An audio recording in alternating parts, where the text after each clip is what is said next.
የምስራቅ አፍሪካ የልማት በይነ መንግስታት ባለስልጣን ኢጋድ ድንበር ተሻጋሪ ልማትን በማጠናከር የቀጠናዊ ትስስር እውን እንዲሆን በቁርጠኝነት እሰራሉ አለ። በዋሽንግተን ዲሲ እየተካሄደ የሚገኘው የዓለም አቀፉ የገንዘብ ድርጅት IMF እና የዓለም ባንክ ዓመታዊ ስብሰባ ዛሬ አራተኛ ቀኑ አስቆጥሯል። ከዓመታዊ ስብሰባ ጎን ለጎን 26ኛ የአፍሪካ ቀንድ ኢኒሼቲቭ ስብሰባ የተከናወነ ሲሆን የድንበር ተቋራጭ ልማት ላይ ያተኮረ ውይይት በማድረግ የኢኒሼቲቭ ተሳታፊዎች የድንበር ተሻጋሪ ፍኖተ ካርታን አጽድቋል።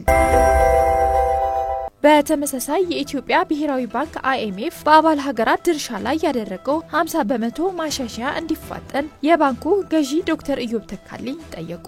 ከ2025 የዓለም ባንክና የIMF ዓመታዊ ስብሰባ ጎን ለጎን የአፍሪካ ግሩፕ ኮንስቲትዩንሲ ስብሰባ ተካሂዷል። ዶክተር ኢዮብ ተካልኝ በወቅቱ እንዳሉት ብሔራዊ ባንክ ዓለም አቀፍ የገንዘብ ድርጅት IMF በአባል ሀገራት ላይ ያደረገውን 50% ጭማሪ በአዎንታዊ ጎኑ ይመለከታል።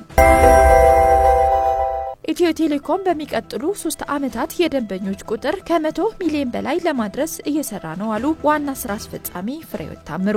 የተቋሙ የ3 ዓመት የዲጂታል ትራንስፎርሜሽን እቅድ በተመለከተ ማብራሪያ የሰጡ ዋና ስራ አስፈጻሚዋ ኢትዮ ቴሌኮም እስከ ፈረንጆቹ 2028 ዲጂታልና ከዚያ ባሻገር በሚል መሪ ሐሳብ አዳዲስ ቴክኖሎጂዎች ለማስተዋወቅ እየሰራ እንደሚገኝ እወቁ ብሏል። የ3 ዓመቱ ስትራቴጂ ኢትዮ ቴሌኮም ለኢትዮጵያ ብቻ ሳይሆን ለአፍሪካ የዲጂታል ትራንስፎርሜሽን ስኬት የላቀ ሚና እንዲኖረው ለማድረግ በትኩረት ይሰራልም ብሏል።